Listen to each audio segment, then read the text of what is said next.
Continuando dentro del grupo de la serie roja, hablando de las anemias, vamos a hablar de un grupo que es bastante extenso, ¿no? Que son las anemias hemolíticas.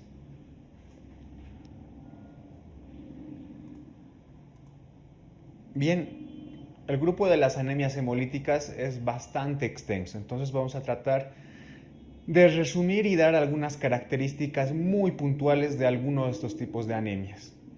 Pero ¿qué es como definición la hemólisis o la anemia hemolítica? Pues es un grupo de trastornos, ¿no?, en los que se produce una destrucción en forma acelerada de los eritrocitos. Esta destrucción en forma acelerada de los eritrocitos es lo que se denomina hemólisis, ¿no? Como ven en el gráfico de la diapositiva, un grupo de eritrocitos que se están destruyendo. Esta destrucción pues, puede ser por distintos factores, ya sea externos, ¿no?, que agredan al eritrocito, o factores internos, ¿no?, defectos que tenga el eritrocito. Tienes que recordar que la vida media de un hematíe es más o menos de 120 días. Entonces, un proceso hemolítico que sea severo, ¿no?, lleva a un desequilibrio entre la producción nueva de eritrocitos y a la destrucción de estos. Y este desequilibrio pues, nos lleva como resultado a una anemia. Entonces, por eso se denominan anemias hemolíticas. Te había indicado de que este grupo de anemias pues tiene muchos otros tipos y subtipos. Pero de cara al examen solamente nos interesa repasar algunas características y la clasificación que tienes aquí en la diapositiva. Es importante que recuerdes dos cosas. Las anemias hemolíticas pueden ser congénitas o adquiridas. Entonces, habrá personas que han heredado los defectos del eritrocito para que se produzca la hemólisis, o habrá factores externos por los cuales el eritrocito se destruya, ¿no? Si es debido la hemólisis a estos factores externos, llamaremos a esta anemia hemolítica adquirida. Dentro de estos dos tipos, a su vez, hay otros subtipos.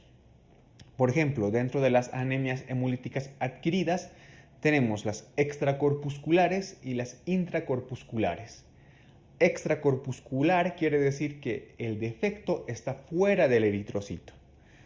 Y como ejemplos tenemos, por ejemplo, el hiperesplenismo, las hemólisis autoinmunitarias, ¿no?, que están mediadas por anticuerpos que van contra el eritrocito, las microangiopatías, dentro de las cuales tenemos al síndrome hemolítico urémico, la púrpura trombocitopénica trombótica y la coagulación intravascular diseminada.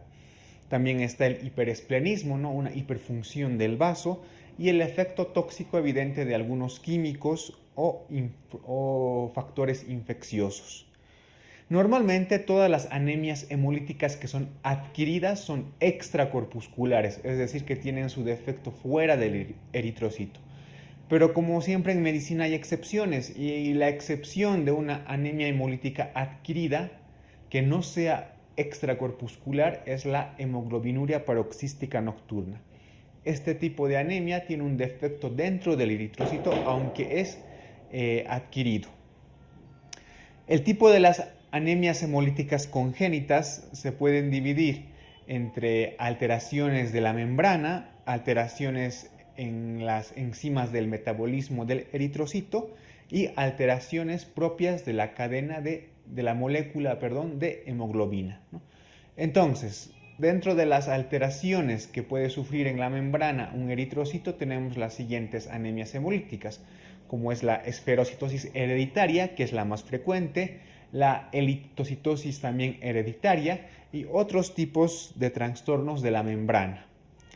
Dentro de las alteraciones de las enzimas del metabolismo del eritrocito tenemos como principal representante la deficiencia de 6-glucosa-fosfato deshidrogenasa, el déficit de piruvato sinasa y otros trastornos del metabolismo, ¿no?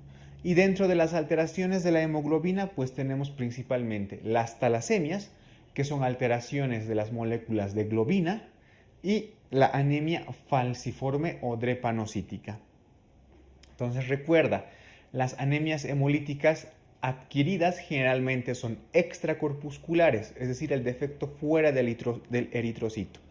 En cambio, las anemias hemolíticas congénitas, la mayoría son intracorpusculares. Otro concepto que tienes que manejar es dónde se produce la hemólisis. Si la hemólisis se produce dentro de los vasos sanguíneos, será intravascular. Y si se produce fuera de los vasos sanguíneos, será extravascular. Este tipo de anemias extravasculares se produce principalmente en el vaso. Bien, vamos a hablar acerca de las características generales que tienen las anemias hemolíticas. Todo ese grupo que te he mencionado en una anterior diapositiva tienen algunas características generales. Por ejemplo, al examen general, estas anemias pueden producir palidez mucocutánea. Por el aumento de la bilirrubina también puedes observar ictericia en las mucosas, ¿no? Las anemias que son de tipo extravascular, que tienen la hemólisis en el vaso, desarrollarán, por ejemplo, esplenomegalia. La hemoglobina, como es una anemia, evidentemente estará disminuida. Las anemias hemolíticas son un tipo de anemia macrocítico y como su nombre lo dice, macrocítico, el volumen corpuscular medio estará aumentado. Los reticulocitos, recuerda que las anemias hemolíticas son del tipo hiperregenerativo, por lo tanto, los reticulocitos estarán aumentados. Debido a la hemólisis, ¿no? A la hemólisis que sufren los eritrocitos, la bilirrubina, pero la parte indirecta, estará aumentada. Entonces hay un aumento de bilirrubina a expensas de la fracción indirecta. Y también hay un aumento de la LDH. Hay una proteína que se llama aptoglobina. Esta proteína estará disminuida. Entonces todas estas son las características generales de las anemias hemolíticas. Entonces este cuadro sí es importante que lo recuerdes y lo repases. Recuerda, la anemia hemolítica es macrocítica, por lo tanto, su volumen corpuscular medio está aumentado y es una anemia hiperregenerativa, por lo tanto, los reticulocitos también estarán aumentados. Vamos a hablar acerca de las características puntuales solamente de algunas anemias hemolíticas. Como te he indicado, este tipo de anemias pues son un mundo, ¿no? Tienen características y alteraciones de distinto tipo, pero solamente vamos a estudiar las anemias hemolíticas más importantes y vamos a ver sus características también más importantes. En primera instancia tenemos la esferocitosis hereditaria, que te he dicho que es una anemia hemolítica congénita, ¿no?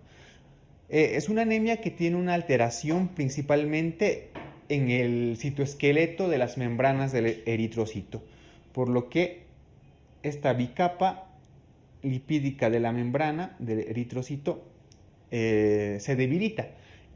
¿Y qué pasa cuando se debilita? Pues hay una alteración entre el volumen del eritrocito. Quiere decir que este eritrocito cambia su forma y se vuelve más redondo y más pequeño. Es lo que se denominan esferocitos. Como aquí ves en la diapositiva, es un frotis de sangre y la flecha roja y el marcador te está indicando estos famosos esferocitos. Este tipo de anemia se debe a una alteración de la membrana celular. Recuerda, una alteración de la membrana celular. ¿Cuál es la clínica de este paciente? Pues generalmente presenta características de las anemias hemolíticas, es decir, puede presentar ictericia, esplenomegalia y algo que es característico de las personas con esferocitosis hereditaria es que al margen de los datos hemolíticos presenta cálculos en vesícula biliar. Es decir, un paciente que sea relativamente joven, de 20 años más o menos, donde no es tan frecuente que se presenten cálculos en la vesícula biliar, puedes sospechar, ¿no? Si además tiene algunos datos de hemólisis. Bien, también hay otras alteraciones como el cráneo en cepillo, ¿no? Uno cuando escucha hablar de cráneo en cepillo, pues se imagina esto, ¿no? Lo que te estoy señalando, pero no es esto.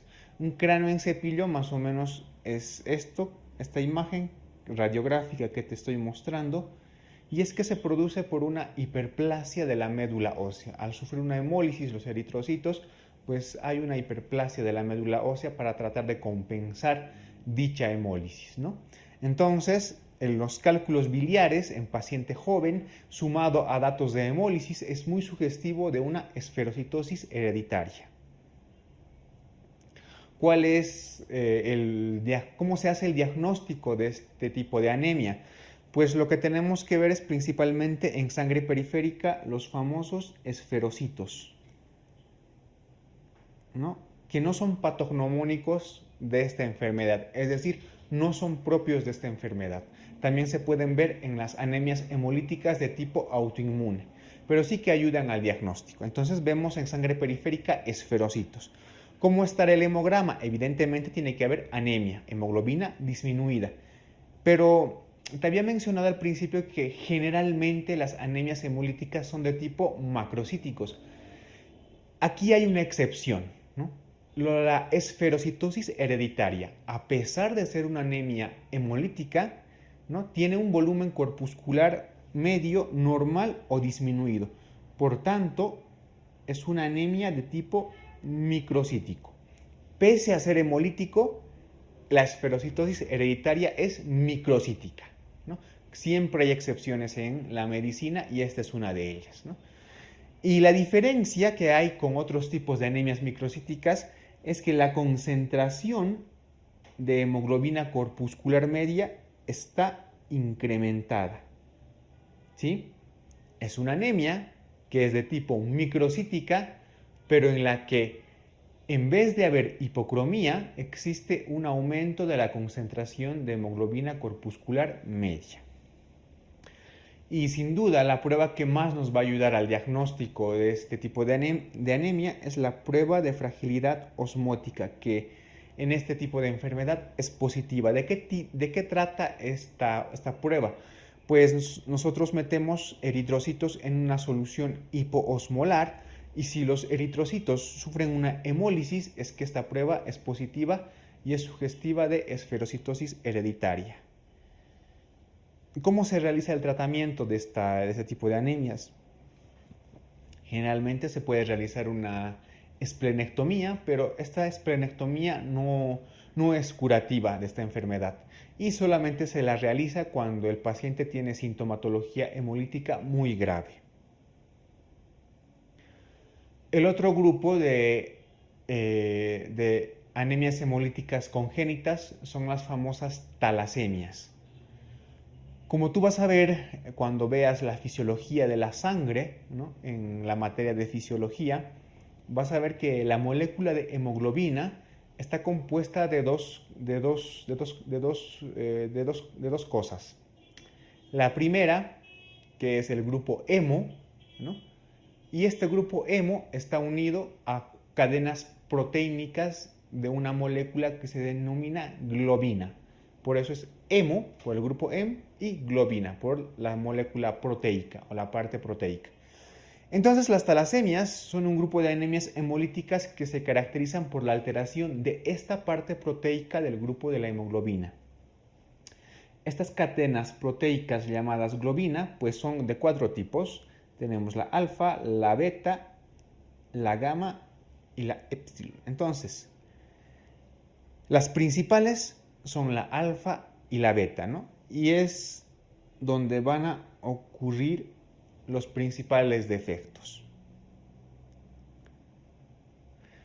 Te había mencionado de que de los 4 tipos, las principales cadenas son la alfa y la beta. Por tanto, las talasemias se van a dividir principalmente en talasemia alfa y talasemia beta.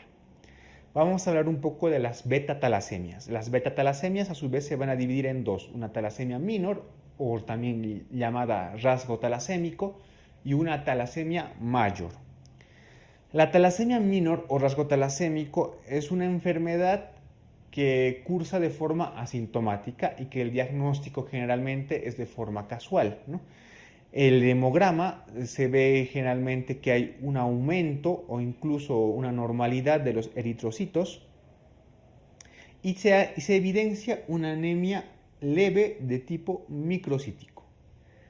A pesar de que la hemoglobina esté disminuida y también el volumen corpuscular medio esté disminuido, en este rasgo talasémico los eritrocitos pueden estar normales o incluso aumentados, ¿no? Entonces recuerda, esa es una característica del rasgo talasémico.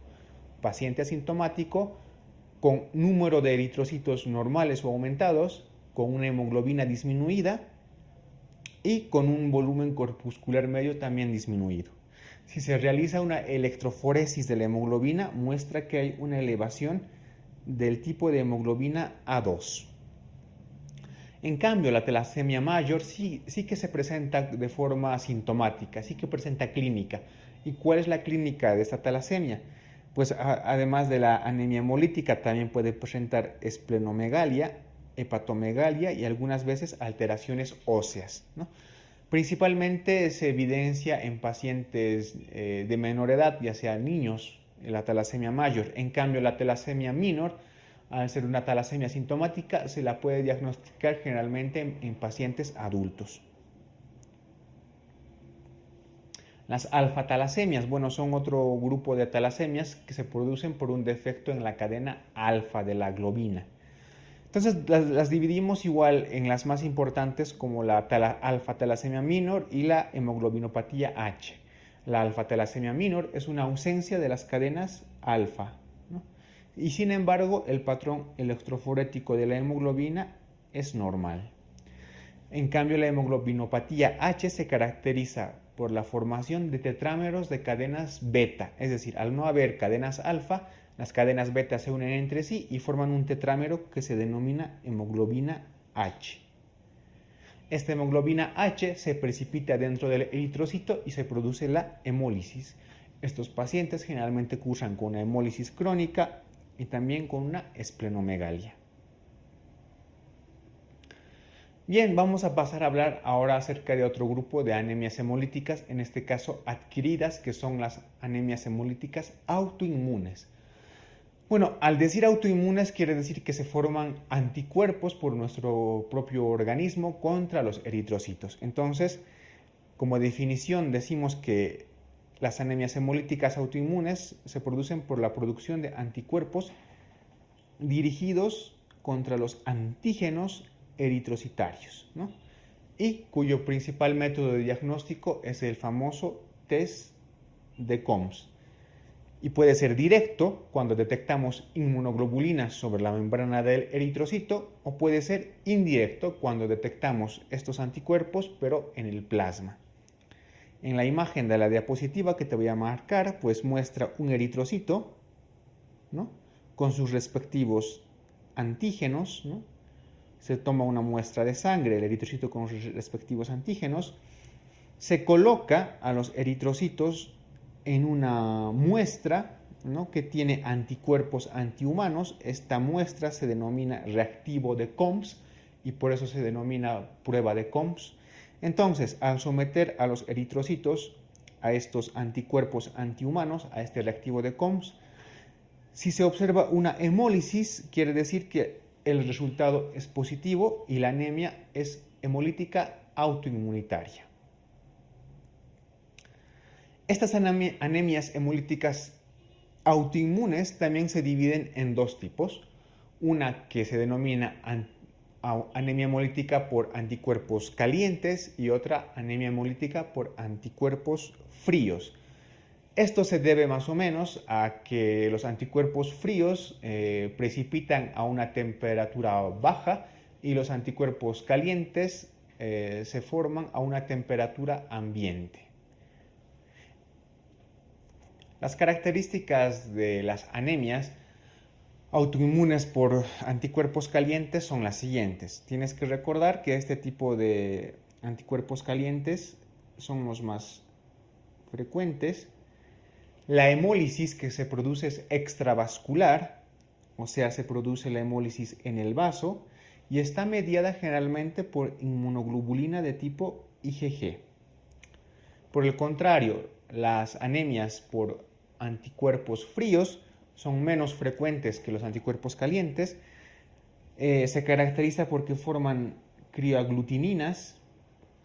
La hemólisis que se produce es intravascular y generalmente están mediadas por IgM.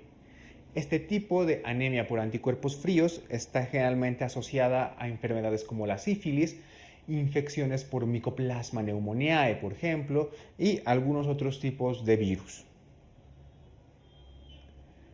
Bien, el último grupo de anemias hemolíticas pues se refieren a los mecanismos no inmunes y se denominan anemias hemolíticas no inmunes. Entonces tenemos varios tipos dentro de este grupo, ¿no? Los más importantes son, por ejemplo, las hemólisis que se producen de forma traumática. Por ejemplo, los eritrocitos cuando chocan con unas válvulas protésicas que son artificiales, pues pueden también destruirse, ¿no? Entonces, las hemólisis traumáticas se pueden producir por hemólisis intravascular, por prótesis vasculares, sobre todo en las prótesis aórticas, o hemólisis asociadas a ejercicio intenso. Otro grupo de anemias son las hemólisis microangiopáticas, ¿no? Que se presentan sobre todo en la púrpura trombocitopénica trombótica, también en la coagulación intravascular diseminada y en la hipertensión maligna. En este grupo de anemias hemolíticas microangiopáticas es característica la presencia de esquistocitos en el frotis sanguíneo. Los esquistocitos son más o menos células que se parecen a unos cascos y que se forman debido a la hemólisis traumática que produce el eritrocito. Entonces recuerda, los esquistocitos son propios de las anemias hemolíticas microangiopáticas. También podemos observar hemólisis debido a algunos microorganismos, ¿no? O parásitos. Por ejemplo, la parasitación directa del eritrocito por la babesia o el plasmodium, que nos pueden producir una hemólisis. La estimulación de hiperesplenismo, producida por el plasmodium o por el esquistosoma, o por la liberación de algunas toxinas hemolíticas, como por ejemplo el clostridio. Entonces, estas son las características de las anemias hemolíticas no inmunes. Con esta última parte hemos acabado de estudiar toda la serie roja, ¿no? Todos los tipos de anemias con sus características más importantes. Entonces repasa los cuadros que te he señalado que son más ilustrativos y más importantes, ¿no? A continuación vamos a empezar ya con el otro tipo celular, que son las células blancas.